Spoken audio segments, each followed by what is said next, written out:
Oke, selamat sore nih Bang Tovan, Bang Ahid. Ya, selamat sore. Pada kesempatan kali ini kita mau bertanya nih. Kita ingin ada jawaban dari dua-duanya nih. Yang pertama mungkin dari Bang Tovan dulu deh.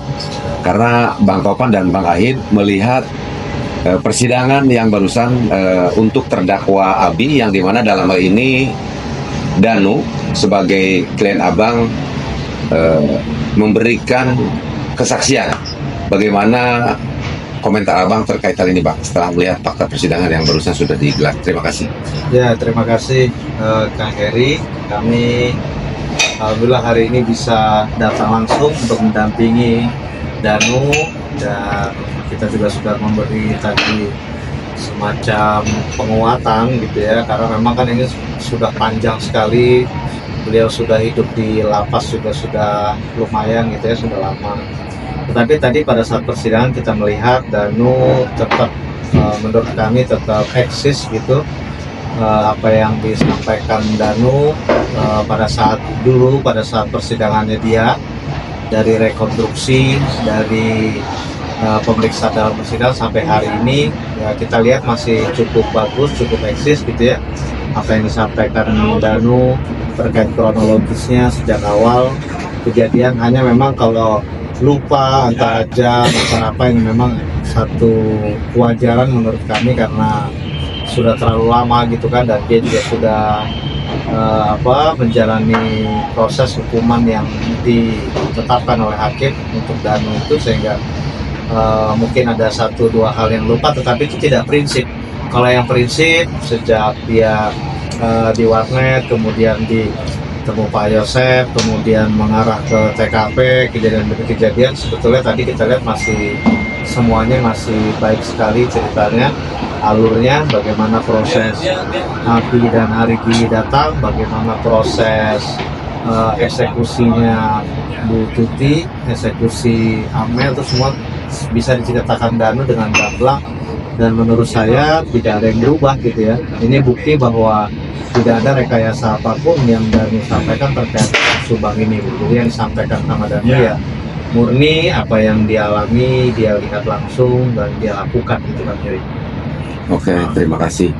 Nah, dalam hal ini masih tetap dengan pertanyaan yang sama, karena kebetulan Bang Ahid juga tadi berdekatan duduk dengan saya.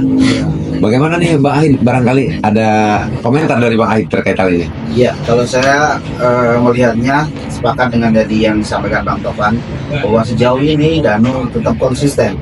Keterangan dari awal sampai akhir, pada saat pertama membongkar kasus ini, BAP-nya tidak berubah, detail, rigid gitu, hanya betul memang satu dua hal memang merupakan, kalau saya pikir itu manusiawi, karena mengingat waktu yang sudah sedemikian lama gitu ya. Terus terang kalau melihat dari persidangan tadi begitu ya, hakim juga memimpin persidangan juga dengan fair gitu ya. Danu menceritakan dengan tegas, lugas, percaya diri, dengan mantap gitu ya, karena kita semua bisa melihat begitu, ketika misalnya Danu berbohong gitu ya, pasti ada celah begitu, pasti ada kesalahan dalam menutur menceritakan ulang kasus seperti ini, karena ini kan sudah bertahun-tahun kejadiannya ya. Tapi itu tadi tidak ada satupun hal yang terlewatkan.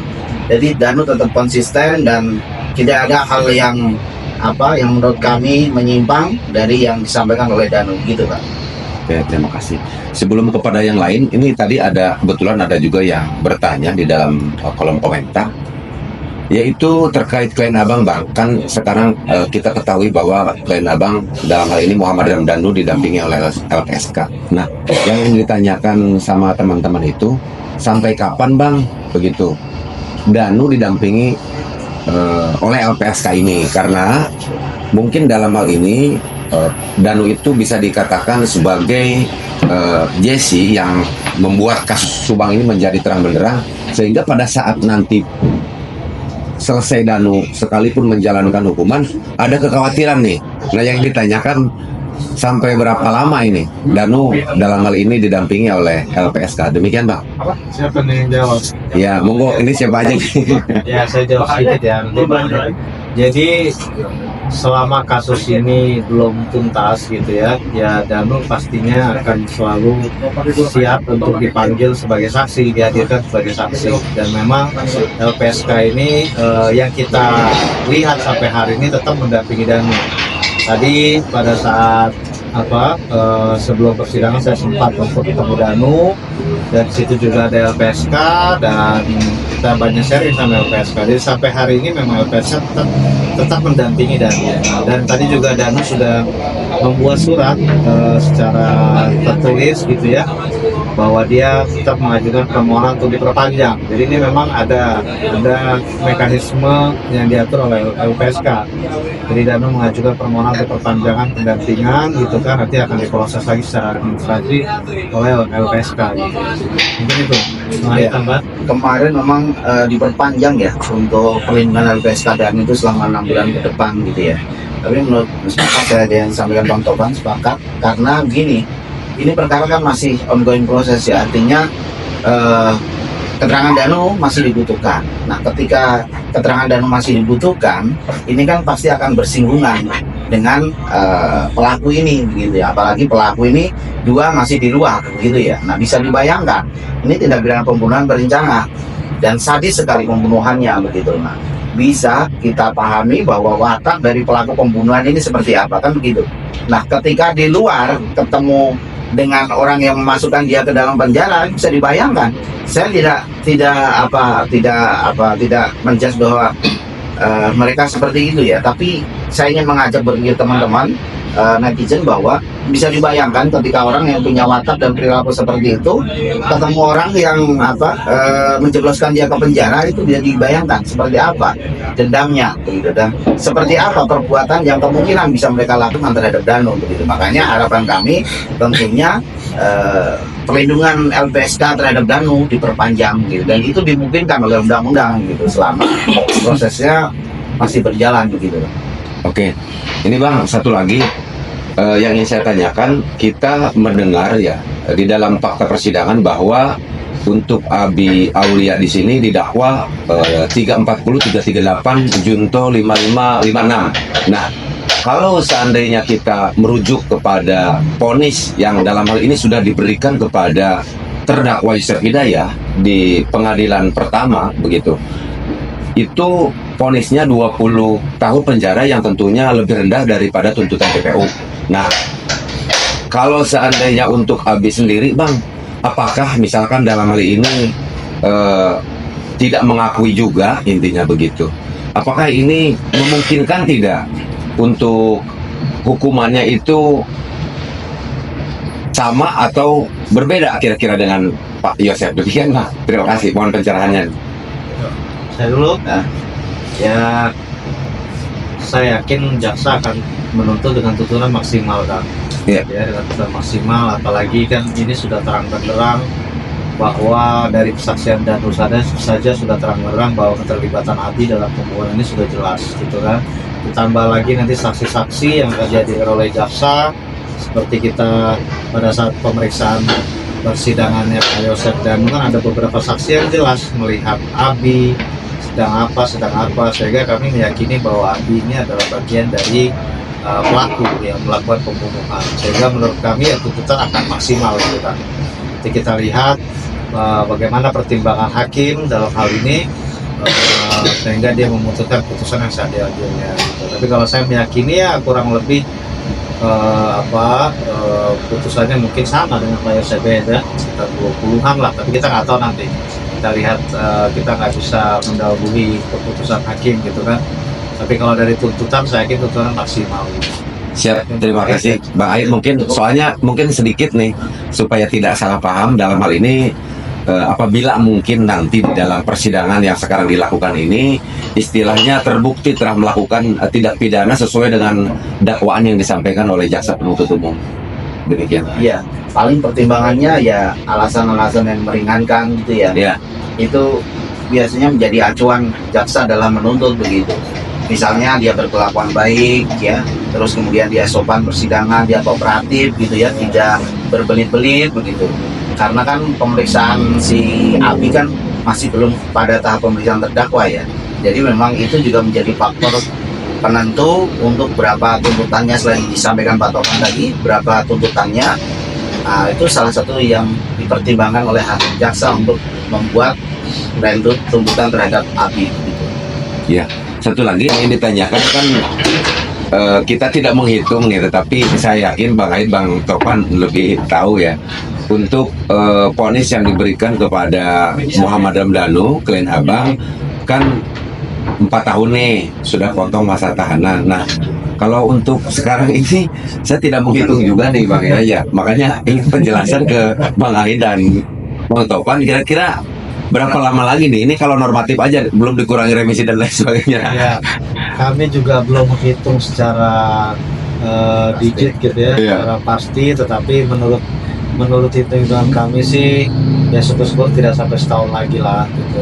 Ya tahun depan insya Allah Danu sudah bisa menghirup udara bebas gitu ya. Dan alhamdulillah kami juga mendapatkan laporan dari lapas bahwa Danu ini kelakuannya baik sekali, banyak dipercaya, di dalam rajin gitu ya. Dan ya moga-moga tidak ada masalah-masalah yang prinsip yang dilanggar Danu semasa di lapas gitu lah. Doakan saja gitu, doakan saja semoga lancar. Dan ya hitung-hitungan kita sih kemungkinan tahun depan lah, insya Allah tahun depan sudah bisa dan bebas. Tapi tepatnya kapan mungkin nanti kita di ruang waktu yang lain lah, kita saat podcast yang lain gitu. Oke, barangkali dari Bang Yahya. Siap, silakan. Baik, terima kasih waktunya Abang Topan dan Abang Ahi. Pertama yang harus saya sampaikan, barangkali ini ada salam terlebih dahulu buat abang keduanya, Bang Topan dan Bang Ahi. Dari semua netizen nih, rata-rata sampaikan salam, kemudian salam sehat buat semuanya. Terima kasih. Nah, baik. Pertama, barangkali pertanyaan yang sering muncul dalam kolom komentar ini adalah, Bang, katanya gimana kabarnya Danu?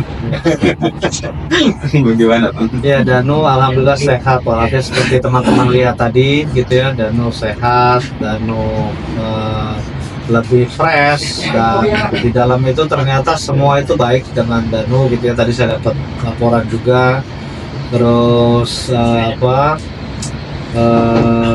ibadahnya luar biasa. Dia malah sekarang sering diminta untuk ngajarin ngaji. Jadi napi-napi di dalam itu banyak yang diajarin dia ngaji gitu kan. Banyak dipercayalah sama teman-teman di dalam gitu ya. Kalau kita lihat sih ya wajar ke Kang Yahya kan dan teman-teman ini kan adalah YouTuber dari awal nih. Siap. Kalau teman-teman mungkin bisa melihat bagaimana Danu dahulu pada saat dia belum berani bokap.